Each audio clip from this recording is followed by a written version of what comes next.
E lembrando que o culto de Natal não vai ser dia 24, vai ser dia 23, certo?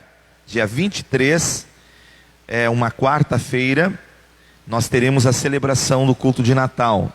E liberando as famílias para o dia 24 estarem com seus familiares. Amém?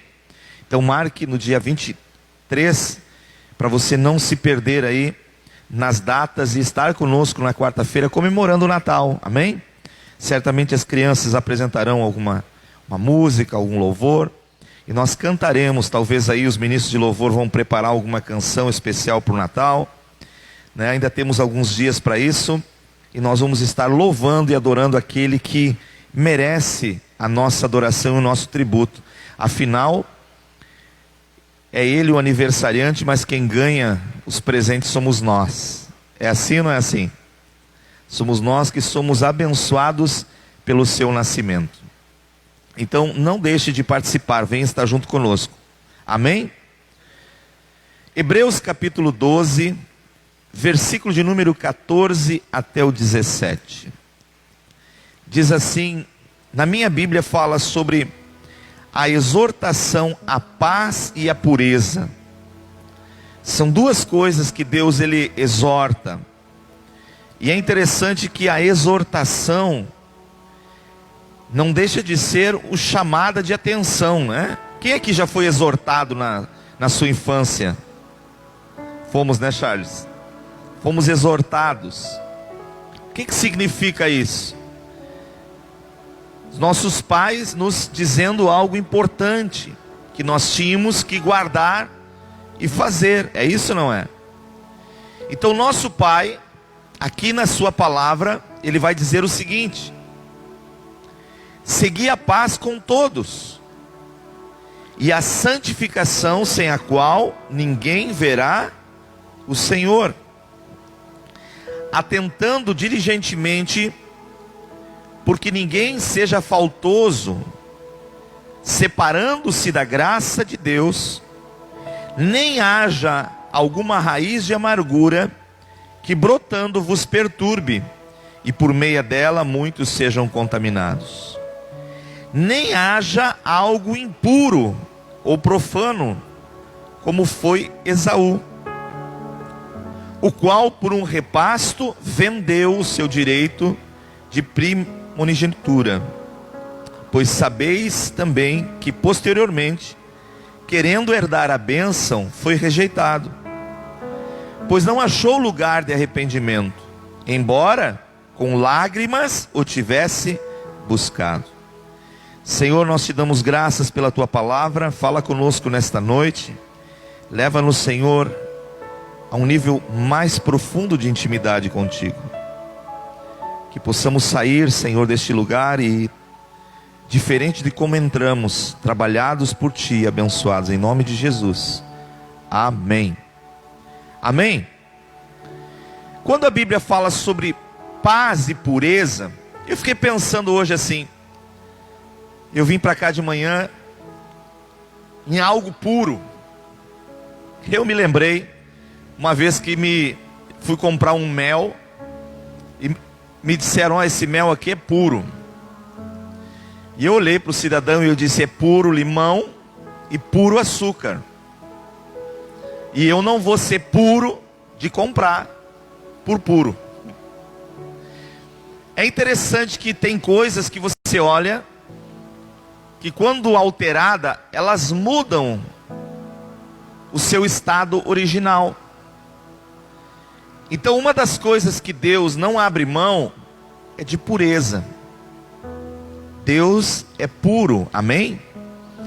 E Ele nos exorta a nós buscarmos cada dia mais esse ato de pureza em nossa vida, em nosso coração. Ele não abre mão disso.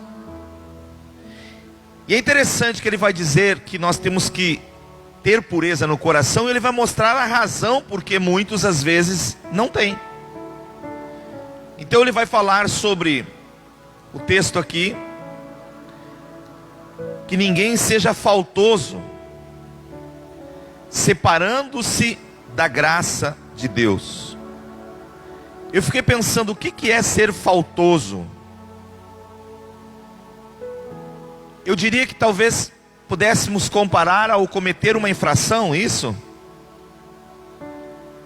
Por exemplo, no Brasil nós temos uma legislação, eu acho que ela deve estar mudando, em que se nós tivermos algumas faltas na nossa habilitação, nós corremos o risco de perdê-la. É isso ou não é? Se tivermos 3 multas consecutivas de pontuação com 7, nós somamos 21 pontos. E me parece que 21 pontos há uma suspensão, né? É isso ou não é? Então 3 faltas graves gera uma suspensão. E a Bíblia está dizendo que nós temos que cuidar, atentando diligentemente, porque ninguém seja faltoso. Ou seja, que não haja nada grave que possa nos tirar da graça de Deus. Em segundo, nem haja alguma raiz de amargura. Olha que interessante. O que é uma amargura? Senão uma água que estragou. Mágoa, uma má água, uma amargura que está ali trabalhando e fomentando, que não só contamina o indivíduo, mas também contamina quem ouve. Olha que interessante. Então isso está ligado à pureza e paz, porque o contexto que está se trabalhando é esse, amém? E vai dizer mais, que isso brotando, veja que a amargura, ela é como uma brotação, se você não cortar, ela brota. E se ela brotar, ela vai danificar algumas coisas na nossa vida. E aí vai adiante. Nem haja algum impuro ou profano. E aí ele cita o exemplo de Esaú, que era irmão de Jacó, que era o detentor da bênção, que tinha um direito de primogenitura, era o primeiro filho, herdeiro das promessas de Deus. Olha que interessante. E esse camarada, qual foi a falta dele? Foi ele trabalhar o seu coração, dando para as coisas de Deus, digamos assim, pouca importância. Qual foi a falta grave desse homem? É que ele não cuidou aquilo que Deus havia dado para ele. Diga comigo, eu preciso cuidar o que Deus tem me dado. Amém? E aí ele vai dizer que ele trocou por olha o que diz o texto, repasto. A história está lá em Gênesis, quando ele queria um pouquinho de lentilha que o seu irmão estava cozinhando, e ele troca o direito dele ser primogênito. Ele diz, fica contigo isso, porque não me interessa. Olha como é que ele tratou as coisas de Deus. E depois com lágrimas ele clamou, depois ele chorou arrependido, e ele queria de volta e ele perdeu. Então tudo isso está ligado à pureza, ou seja, uma maneira santificada de ser. E esse texto está falando sobre algo importante. Veja, na vida cristã, a salvação é uma atuação inteiramente de Deus. Ele não precisou da tua ajuda nem da minha ajuda. Simplesmente Ele fez o ato de salvação para nós. Tudo foi por Ele. Por isso Paulo, ao escrever aos Efésios, ele vai dizer que a salvação não é por obras, mas é pela fé em Cristo Jesus. E isso não vem de vós, é dom de Deus. Amém?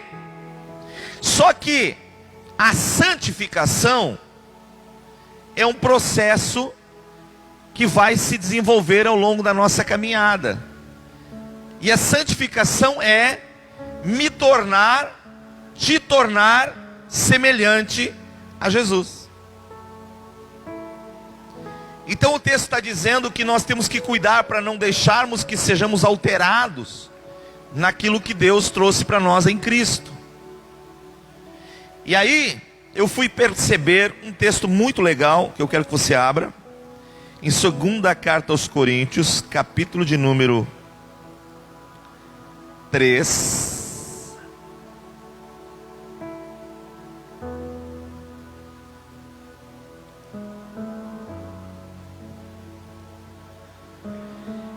Versículo de número 12 em diante, diz assim, ó: tendo pois tal esperança, servimos-nos de muita ousadia no falar.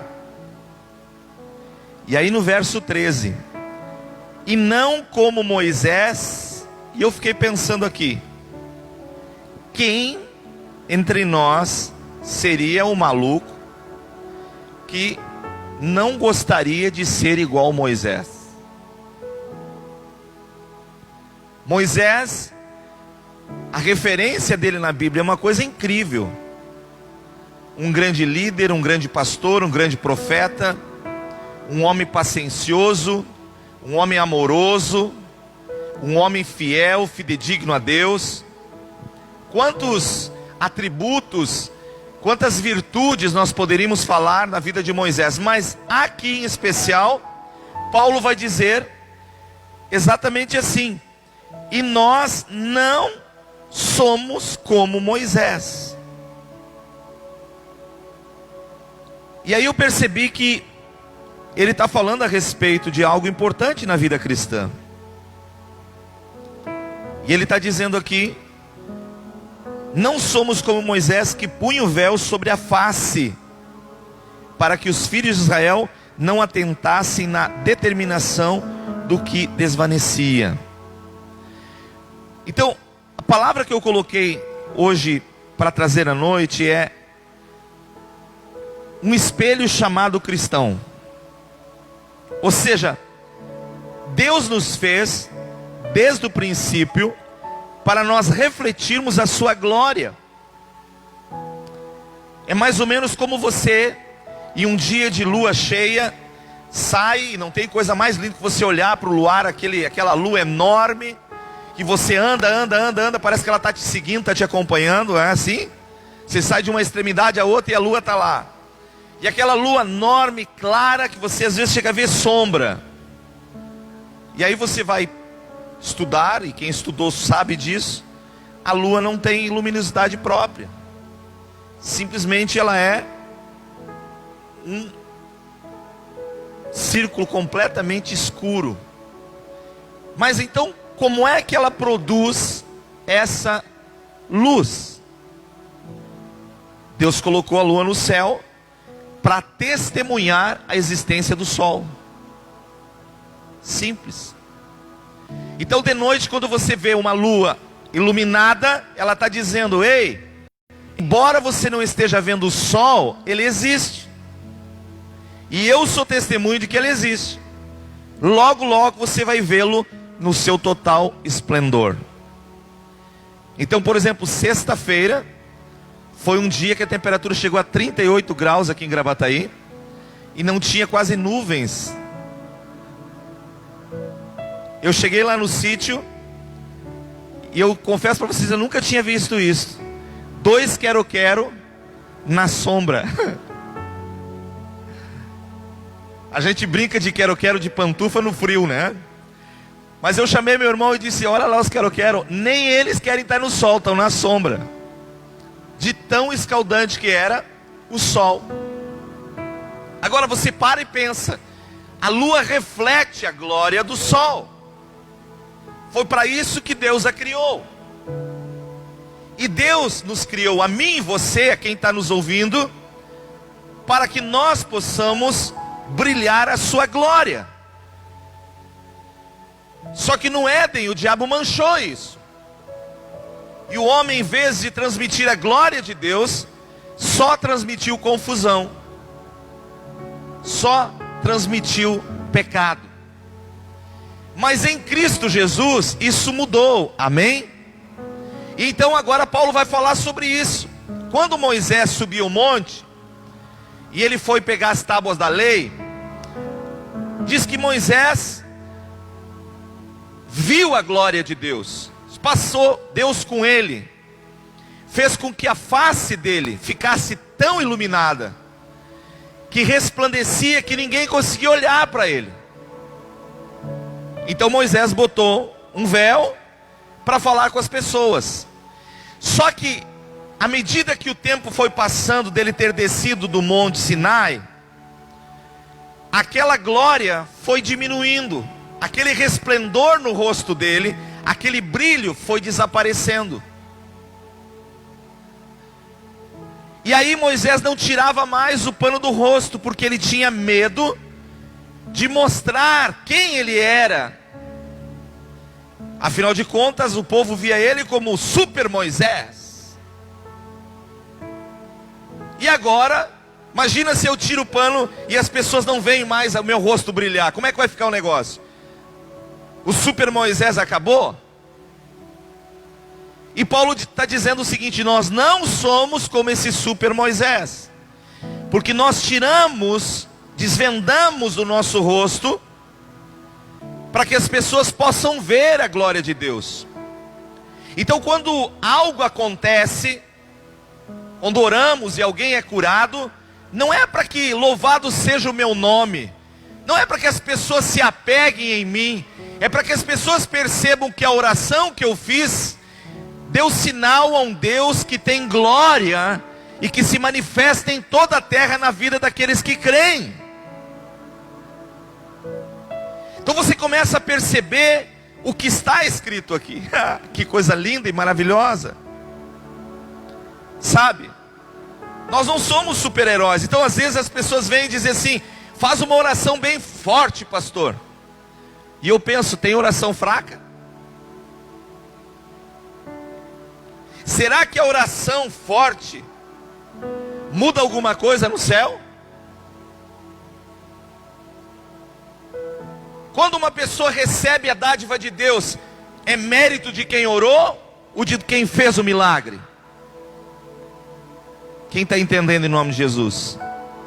Significa que não somos nós os precursores dos acontecimentos, é a glória de Deus que vem até nós e nos dá a possibilidade de estar junto naquilo que Ele está fazendo. E é Ele que tem que ser exaltado e glorificado. Você está entendendo em nome de Jesus? A glória não é nossa. Moisés tinha que ter entendido isso. A glória não era dele, a glória é de Deus. Diga comigo: a glória não é minha, a glória é de Deus. E eu comecei a observar isso, eu disse: meu Jesus, que coisa linda isso aqui. E no verso de número 18, Paulo vai dizer assim, ó: e todos nós, todos nós, inclui você, inclui a mim, amém? Todos nós, com o rosto desvendado, contemplando como por espelho a glória do Senhor, somos transformados, de que forma? Então quem é que nos transforma? É a glória de Deus. Isso é progressivo, de glória em glória. Significa, Deus começou algo e Ele vai continuar esse algo. Ele vai continuar ministrando em nós. E aí Paulo vai dizer aqui: e a sua, de glória em glória, na sua própria imagem. Seja, não para que eu seja exaltado, não para que você seja exaltado, não para que eu seja glorificado, não para que você seja glorificado, mas para que nós possamos glorificar o nome dEle, exaltá-lo, bendizê-lo. E ele vai dizer então, como pelo Senhor o Espírito. E eu pensei aqui, se Paulo está nos mostrando que nós somos como um espelho para refletir a imagem de Deus, eu tenho aqui 3 aspectos importantes. O primeiro deles: um espelho para refletir tem que estar desvendado, tem que estar descoberto, tem que estar visível. Porque se você tem um espelho e bota uma cortina por cima, Qual é a finalidade do espelho, Charles?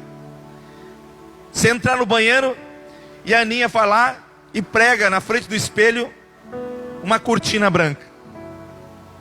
Vai ficar bonita a cortina, mas o espelho se tornou inútil.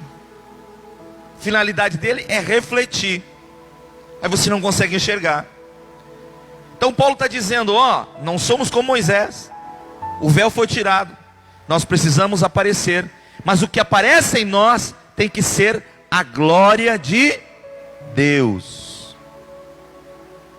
Por isso que ele vai falar lá em Hebreus que se nós não cuidarmos do nosso coração, raiz de amargura, nós não cuidarmos nosso coração e não sermos faltoso, são coisas que podem trazer prejuízo na nossa vida. E é isso que nós temos que entender. Então, quando Jesus, ele vem, ele tira esse véu, e agora nós precisamos deixar o nosso rosto descoberto. O que significa o rosto descoberto? É mostrar que nem eu, nem você, nenhuma criatura na terra possui glória própria. Nós dependemos de Deus refletir em nós, para que então a glória dele se manifeste. Ou seja, nada que façamos, nada que possamos produzir em nós próprios, vai ter luz para manifestar nessa terra. Por isso que quando Jesus vem em João 8,12, ele diz, eu sou a luz do mundo. Então quando nós estamos alinhados com Jesus, ainda que o mundo diga, mas Deus não existe, você vai glorificar a Deus com a tua vida, com a tua família, com o teu casamento, e a glória de Deus vai se manifestar de tal maneira que quem está lá do outro lado, ainda que diga Deus não existe, olhando para você, ele está sendo um mentiroso. Porque a verdade é, Deus existe, prova é que você está mostrando a glória de Deus. Você está entendendo em nome de Jesus? O espelho precisa estar descoberto. O espelho não pode estar tapado, sabe? Coração aberto diante de Deus. Primeira coisa. A segunda coisa que eu noto aqui é que para refletir como espelho a glória de Cristo, eu preciso estar limpo. Limpo. Isaías 59:2 vai dizer que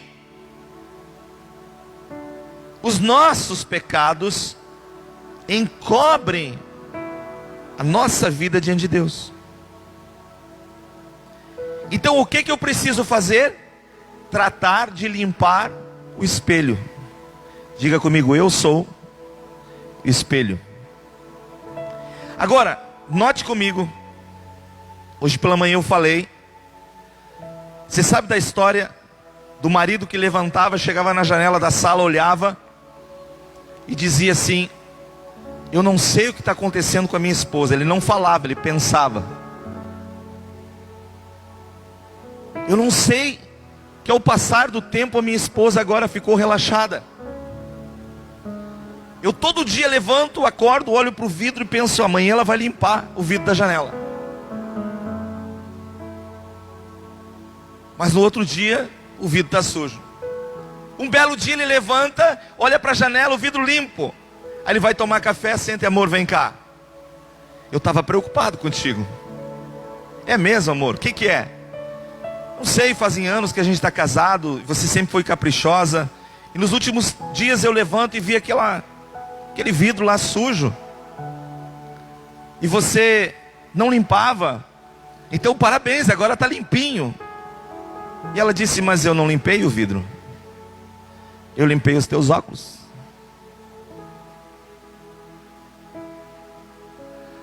Simples assim. Às vezes, queridos, somos nós que precisamos ser limpados. Se o espelho somos nós, nós precisamos cuidar. Nós precisamos cuidar. Diga, eu preciso cuidar da minha vida. Não são os outros que vão cuidar de nós. A Bíblia está cheia de exemplos.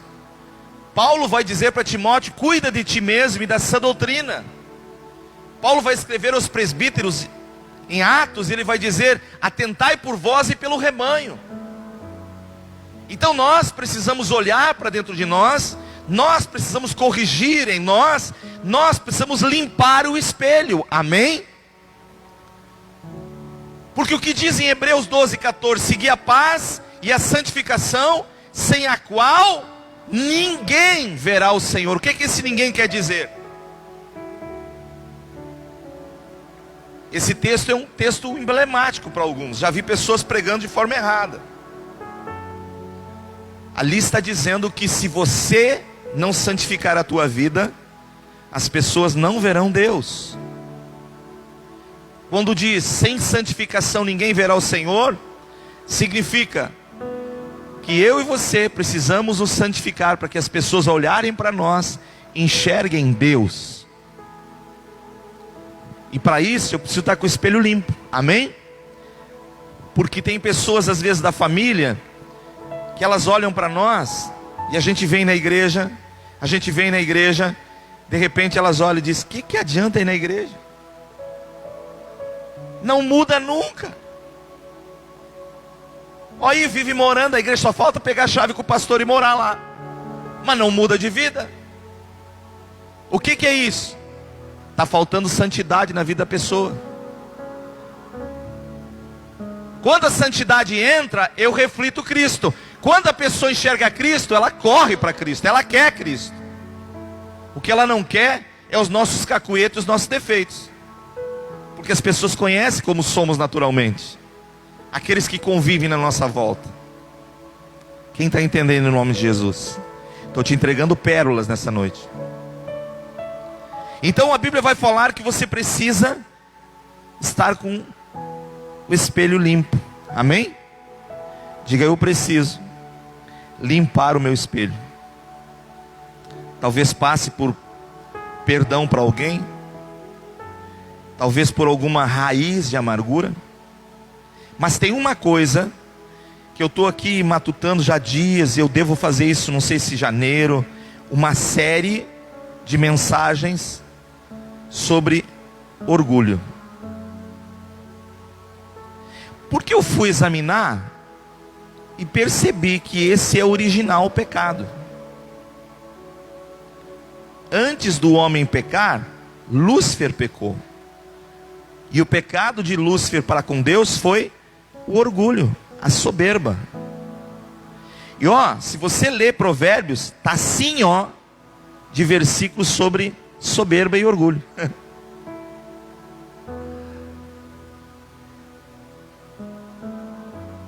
E a gente se engana com relação ao orgulho. Porque às vezes a gente acha uma coisa de nós próprios, quando somos totalmente outra. E quando nós estamos caminhando, seja no emprego, no trabalho, seja dentro de casa, seja na igreja, e alguma coisa diverge aquilo que temos, nós nos ressentimos. Do menor ao maior, do pobre ao rico, do rico ao pobre. Porque nós não nos conhecemos. Basta uma pedrinha entrar no sapato e você já começa a ver o comportamento da pessoa. Vou repetir: família, trabalho, igreja. Então uma das coisas que tem atrapalhado muito as pessoas de refletirem a glória de Deus é o orgulho.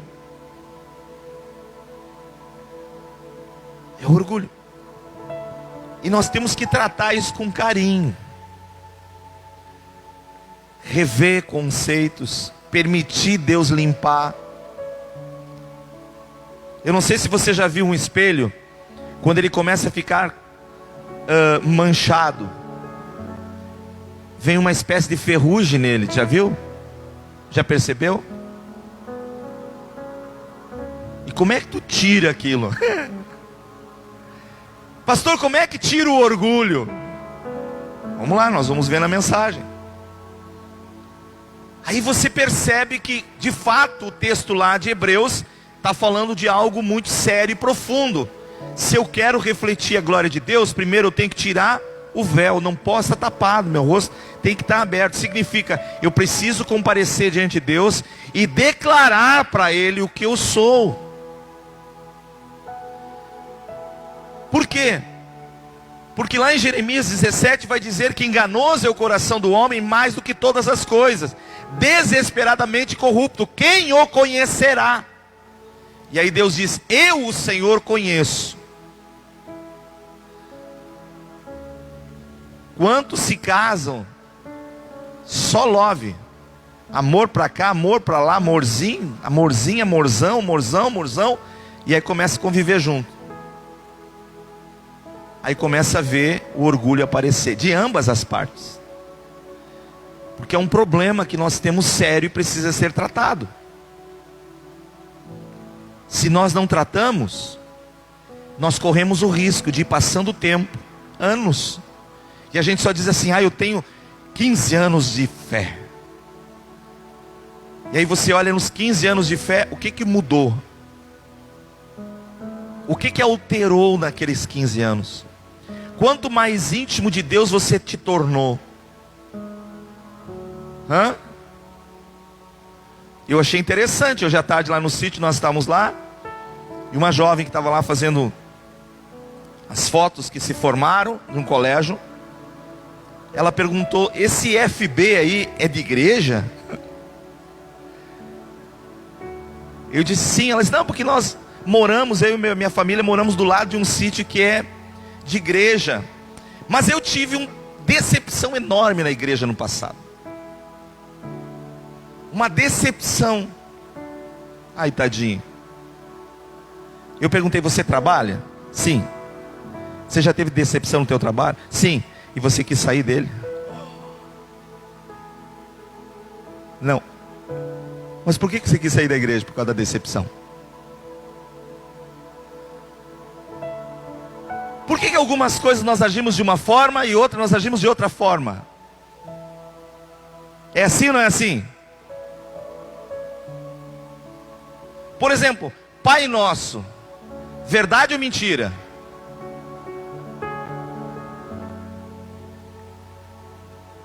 Que é isso, pastor? Mas quando nós dizemos Pai Nosso, de fato Ele é nosso? Ele é meu, Ele é do Charles, Ele é da Ninha? Ou será que eu quero Ele só para mim? Ou será que eu ando na igreja mimado? Que quando as coisas não acontecem como eu quero, não me serve? Egoísmo e orgulho. Aí quando eu digo Pai Nosso, eu estou mentindo.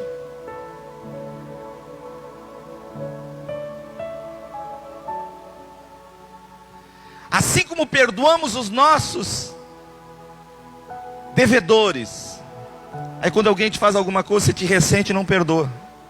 Verdade ou mentira? Mentira. Ora o Pai Nosso, mas não deixa a palavra dele trabalhar no teu coração. Quem está entendendo em nome de Jesus? Você está entendendo como é profundo a questão? Não haja em vós nenhuma raiz. Sabe o que é uma raiz? Na medicina se procura raízes quando se trata um câncer, não é isso, irmã Jânia? Tem que se fazer vários exames para detectar e ver se não ficou alguma célula que pode brotar e se tornar uma raiz.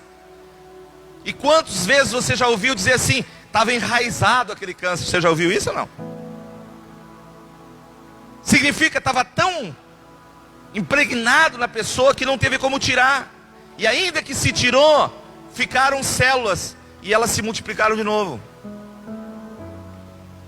E será que espiritualmente isso também não nos afeta para refletirmos a glória de Deus? Sim ou não? Então Paulo vai dizer aqui que nós precisamos limpar o espelho. Diga comigo, eu vou nesse ano, concluindo ele, mesmo em lutas, mesmo em desafios, limpar o meu espelho. Amém? Para que 2021 as pessoas possam ver a glória de Deus na minha vida. Então significa que eu tenho que me preocupar não é com as bênçãos que eu recebo de Deus. Eu tenho que me preocupar é se eu estou refletindo a glória de Deus. A glória de Deus, porque para isso fomos criados. Eu volto a dizer, quando você olha para a lua, tem dias que você olha, é lindo. Esses dias nós íamos pela Forte Taquara, e nós íamos indo, e aquela lua acompanhando, e disse, que coisa linda. Mas ela não tem luz própria. Ela está dizendo, ó, Maurício, amanhã o sol aparece. Porque hoje eu estou testemunhando o sol. Quando a glória de Deus resplandece em nós, nós estamos dizendo para o mundo, ó, vocês não estão vendo Deus, mas Ele existe. A glória dele está resplandecendo na minha vida. E o terceiro princípio que se aplica para um espelho, para refletir como espelho a glória de Cristo, é preciso que ele esteja direcionado. Ou seja, você não bota um espelho no banheiro, ou no closet, ou aonde você queira dentro da tua casa, em lugar que você não consegue te enxergar. Ele só tem uma finalidade, você colocar ele de maneira estratégica, amém? Então ali você chega, nós tínhamos um aqui na frente até o vento derrubar ele. Mas eu ficava só observando o espelho, as irmãs chegavam e davam uma ajeitadinha. Davam uma olhadinha. Algumas diziam, amor, vem cá, vamos bater uma foto aqui nesse espelho. Mas porque ele estava direcionado, mostrando as pessoas que estavam ali. Então significa ser o seu espelho, tem que direcionar as coisas de Deus, amém? Não as minhas. A glória de Deus tem que resplandecer na minha vida e as pessoas precisam enxergar isso. O que elas não precisam enxergar é a velha vida caída em Adão. Elas precisam ver a glória de Cristo em mim. Os efeitos de Cristo têm chegado na minha vida, seja ela financeira, seja ela na minha família, seja ela nos meus negócios, ou até mesmo no meu servir na igreja e na sociedade. A glória de Deus precisa brilhar em nós. O que está faltando nesses dias é a glória brilhar em nós. Você está entendendo em nome de Jesus? Ah, isso é tão profundo. Pastor, legal, bênção. Eu quero fazer isso, eu quero estar com o meu rosto descoberto, eu quero estar limpo e eu quero estar bem direcionado. Como é que eu faço isso, pastor? Como é que eu aplico isso? Primeira coisa está no Salmo 139. Vamos lá?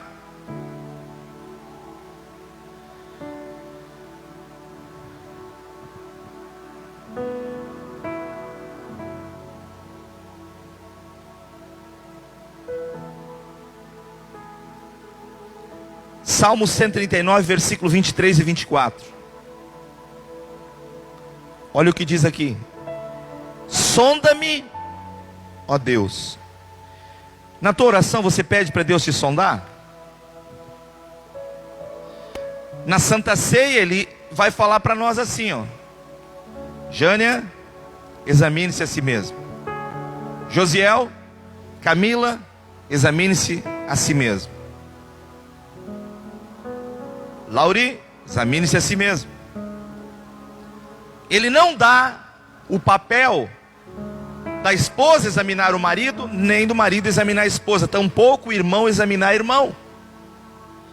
Ele diz que nós precisamos nos examinar. Isso na ceia. E Davi, muito antes da Santa Ceia, ele vai dizer assim: sonda-me, ó Deus. E aí quando você pensa em sonda, o que tinha na época é diferente do que é hoje. Hoje quando tu fala em sonda, o que seria a sonda hoje, Jânia?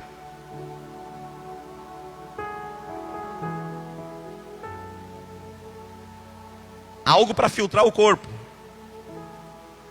Bom, nessa época era usado para medir as cisternas e ver o que tinha de água dentro das cisternas. Então quando Davi diz, sonda-me, Senhor, ele está dizendo, mede a minha vida. E aí ele vai dizer por que ele queria que Deus medisse ele. Conhece o meu coração, prova-me e conhece os meus pensamentos. Verso 24. e vê se há em mim o quê?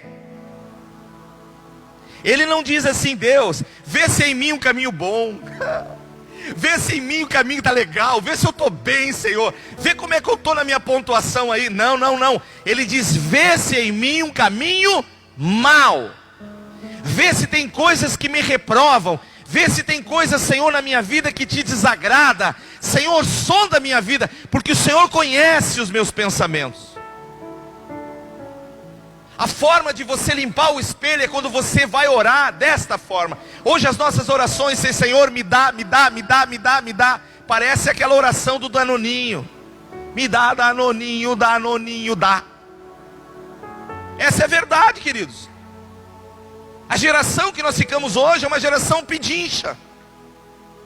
Não é uma oração que chega diante de Deus e diz: Senhor, sonda a minha vida. Vê se desde o dia que eu passei pela cruz do Calvário mudou alguma coisa dentro de mim. Se eu estou refletindo a tua glória, ou se eu continuo mesmo caído antes da cruz. Era isso que Davi dizia para Deus. Por que que Deus disse: achei em Davi um homem segundo o meu coração? Porque Davi sabia que ele é um homem imperfeito, mas ele caminhava com Deus perfeito. Então ele dizia: Deus, sonda a minha vida. Eu quero ser como tu, Senhor. Mas se tem mal me afastando de ti, tira de mim. Ele queria refletir a glória de Deus. Será que hoje nós nos preocupamos com a glória de Deus? Quantos estão entendendo em nome de Jesus? Você está entendendo? Primeira coisa, reconhecer as nossas fraquezas. Escreva isso. Eu preciso reconhecer minhas fraquezas. Nada muda se nós não reconhecemos as nossas fraquezas. O apóstolo Paulo certa vez chega para Deus e diz: Senhor, não dá mais, cansei, estou sem força, estou fraco. E Deus disse para ele: Paulo, a minha graça te basta. Porque quando tu está fraco, o meu poder se aperfeiçoa na tua fraqueza. O meu poder te faz forte quando você reconhece que você está fraco. Aí Paulo diz: então agora eu sei que quando eu estou fraco, aí é que eu estou forte. Mas ele reconheceu dentro dele. Temos reconhecido hoje diante de Deus isso? Primeira coisa, diga comigo: eu preciso, para refletir como um espelho, reconhecer as minhas fraquezas. Segundo ponto, Salmos capítulo 40.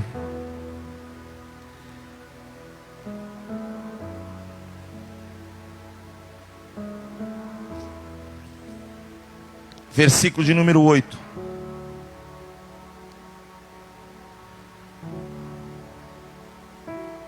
Agrada-me fazer a minha vontade, ó Deus.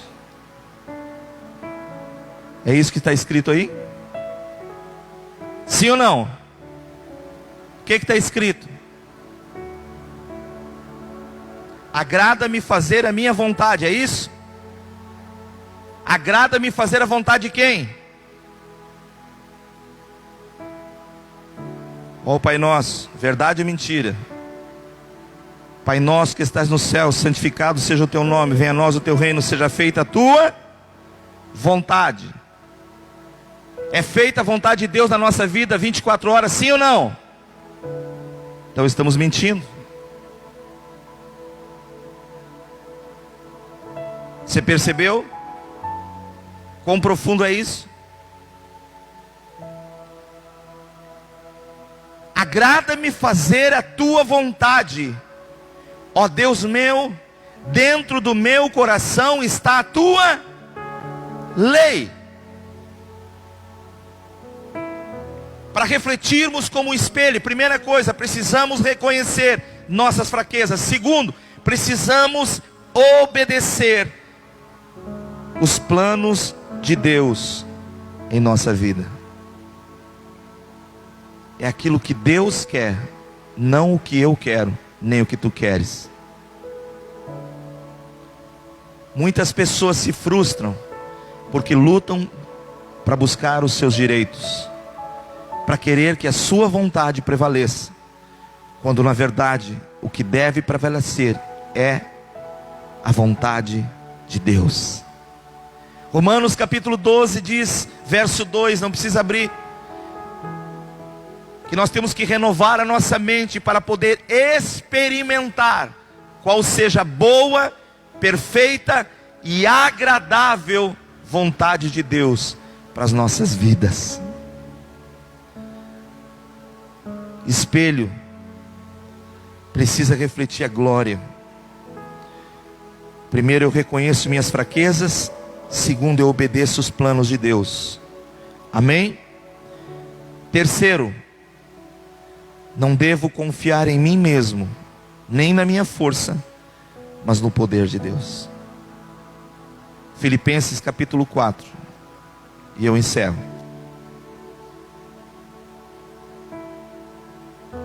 Versículo de número 13.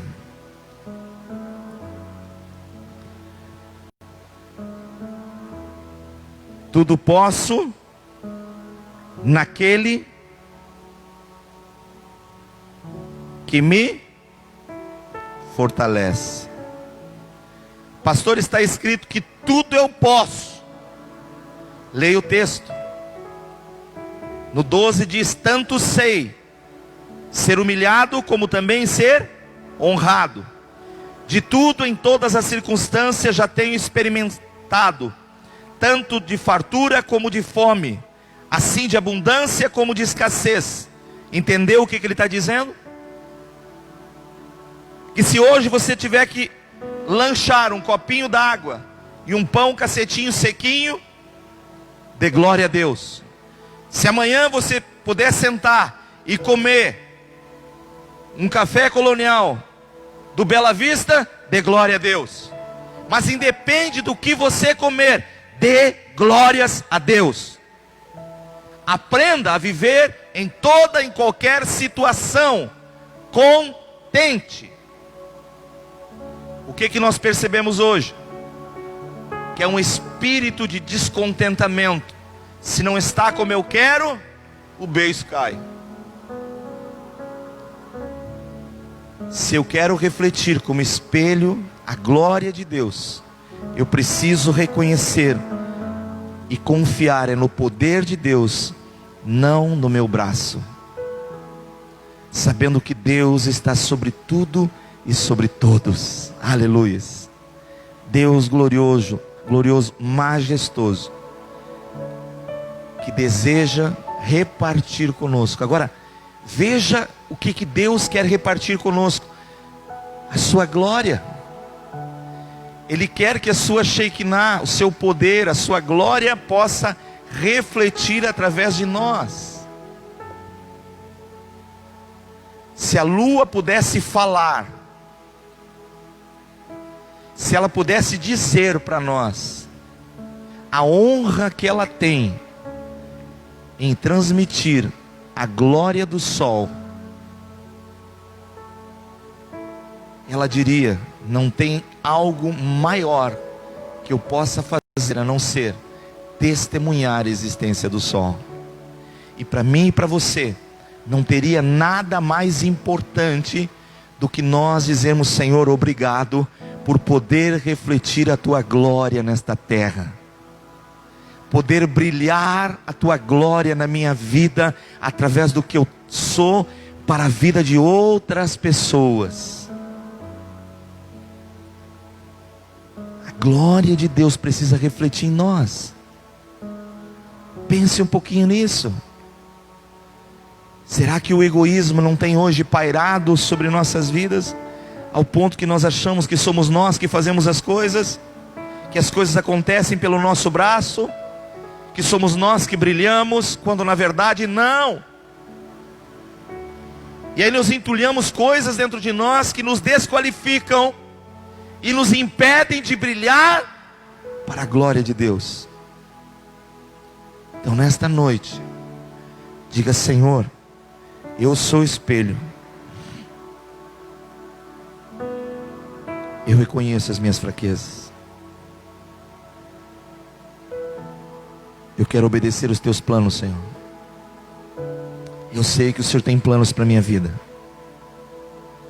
E diga: Senhor, eu não confio no poder das minhas mãos, eu confio no poder de Deus. É um poder ilimitado. Grandes homens mostraram isso na sua vida, que confiavam no poder de Deus, e a glória de Deus descia sobre eles. Elias foi um exemplo disso. Quando ele enfrentou os 400 profetas de Baal, ele diz: vocês vão ver a glória de Deus nesse dia. E a glória de Deus veio, o poder de Deus se manifestou na vida simples de um homem. Por isso que Tiago, ao escrever, diz: muito pode por sua súplica a oração de um justo, de um puro, daquele que foi santificado em Jesus, daquele que foi separado para viver com Cristo. Esta pessoa, quando abre a sua boca e ora, coisas acontecem, porque Deus tem uma conexão com esta oração. Ela não é fraca, ela não é forte, ela é uma oração que toca o coração de Deus. Quantos querem isso para a sua vida? Que 2021 entre e você possa brilhar a glória de Deus. Pastor, mas o senhor está dizendo que então, para brilhar a glória de Deus, eu tenho que estar todo dia alegre, feliz? Não. Significa quando você acordar e aquele dia não estiver no teu sorriso, ou no teu coração aquele brilho que você gostaria, chegue diante dele e diga: Senhor, sonda o meu coração. Hoje eu acordei e eu queria estar sorrindo, mas eu acordei chorando. Tem coisas dentro de mim, Senhor, que precisam ser mudadas. Eu não quero essa tristeza dentro de mim. E eu sei que o Senhor pode convergir, mudar, trocar. Toda vez que nós fazemos isso, nós estamos numa conexão com Deus, dizendo para Ele: Senhor, eu reconheço que eu sou fraco, mas Tu és forte. Eu sou falho, mas Tu é perfeito. E eu caminho na Tua direção, porque eu quero que o Teu poder se aperfeiçoe em mim. Então nessa noite, feche os teus olhos, curve a tua cabeça.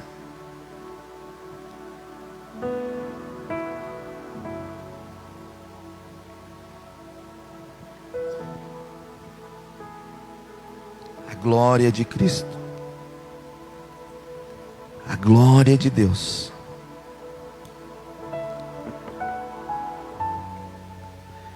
Teu casamento hoje reflete a glória de Deus? Nós precisamos refletir. Por que cresceu tanto hoje o nível de divórcio no nosso país? Por que cresceu tanto hoje, nos dias em que vivemos? Porque em vez da glória de Deus refletir nas famílias, o que está refletindo é o orgulho, é as mágoas, os ressentimentos. Não haja em vós isso, a Bíblia diz. Não deixe isso brotar dentro de você. Transmita a glória de Deus. Diga: Senhor, eu quero ser um instrumento nas Tuas mãos. Pai, nesta noite, obrigado por esta palavra. Obrigado, Senhor.